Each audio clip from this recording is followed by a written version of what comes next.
அன்பானவர்களே, அல்லாஹு தாலா திருக்குரானில் சூரா பக்ராவில் துஆ செய்யக்கூடிய துஆ செய்யக்கூடிய 2 விதமான மனிதர்களை அல்லாஹ் குறிப்பிடுவார். ஒரு சாரார் அவங்க எப்படி துஆ செய்வாங்க? மின்ஹும் மை யகூலு ரப்பனா ஆத்தினா ஃபித் துன்யா, எங்களுடைய ரப்பே எங்களுக்கு இந்த உலகத்தில் வழங்குவாயாக. நீ என்னென்ன கொடுக்குறையோ அதை எல்லாத்தையும் இந்த உலகத்திலே கொடுத்துரு. இவர்கள் உலகத்திற்காக வேண்டி மட்டும் துஆ செய்யக்கூடியவர்கள். அல்லாஹ் சொல்கிறான், இதனுடைய நஷ்டம் என்ன தெரியுமா? ஒமா லஹு ஃபில் ஆஹிரத்தி மின் ஹலாக், மறுமையில் இவர்களுக்கு எந்த பங்கும் கிடையாது. ஒருத்தர் இந்த உலகத்திலேயே எல்லாத்தையும் அனுபவிச்சிடணும்னு நினைக்கிறாருன்னா அவருக்கு மறுமையின் மீது துளி அளவும் நம்பிக்கை இல்லை என்று தானே அர்த்தம். அப்போ மறுமையை நம்பாதவர்கள் தான் எல்லாத்தையும் இந்த உலகத்திலேயே அனுபவிச்சிடணும்னு நினைப்பாங்க. அல்லாஹ் சொல்கிறான், இப்படிப்பட்டவர்களுக்கு மறுமையில் எந்த பங்கும் கிடையாது. உலகத்தில் அல்லாஹு தாலா கேட்டதை வேணால் கொடுத்துடலாம். அல்லாஹ் கஞ்சன் அல்ல. அல்லாஹ் விசாலமாக ரிஸ்க்கு தரக்கூடியவன். அல்லாஹுவை ஏற்றுக்கொண்டவர்களுக்கும் அல்லாஹ் படி அளந்து கொண்டு இருக்கிறான்.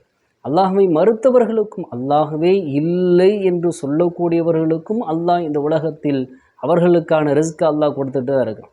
அல்லாஹ் கொடுக்கறனால அல்லாஹுடைய ஹசானா ஒன்றும் குறைஞ்சு போவது கிடையாது.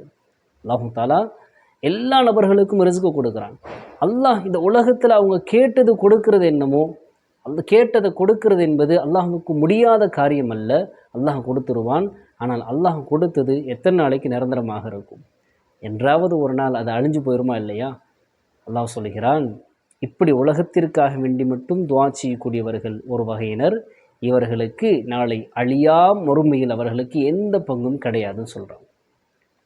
இரண்டாவது வகையினர், وَمِنْهُمْ مَنْ يَقُولُ رَبَّنَا آتِنَا فِي الدُّنْيَا حَسَنَةً وَفِي الْآخِرَةِ حَسَنَةً وَقِنَا عَذَابَ النَّارِ.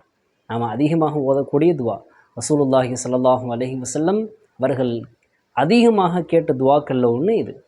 என்ன அர்த்தம்? எங்களுடைய ரப்பே இந்த உலகத்தில் எங்களுக்கு நலவை வழங்குவாயாக. உலகத்தில் நலவுனா என்ன?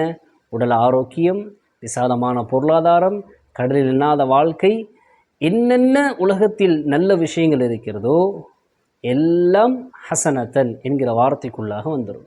ஒஃபில் ஆஹிரத்தி ஹசனத்தன், மறுமையில் என்னென்ன நற்பேறுகள் இருக்கிறதோ அதை எல்லாம் ஹசனத்தன் என்கிற வார்த்தைக்குள்ளே வந்துடும். அப்போ உலகத்திலும் எங்களுக்கு நலவை தருவாயாக, மறுமையிலும் எங்களுக்கு நலவை தருவாயாக.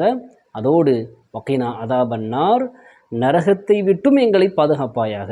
இப்படி துஆ செய்யக்கூடியவர்களும் இருக்காங்க. உலகத்திற்காக வேண்டி மட்டும் துஆ செய்யக்கூடியவர்களும் இருக்காங்க. உலகத்தையும் ஆகிரத்திற்கும் சேர்த்து துஆ செய்யக்கூடியவர்களும் இருக்கிறார்கள்.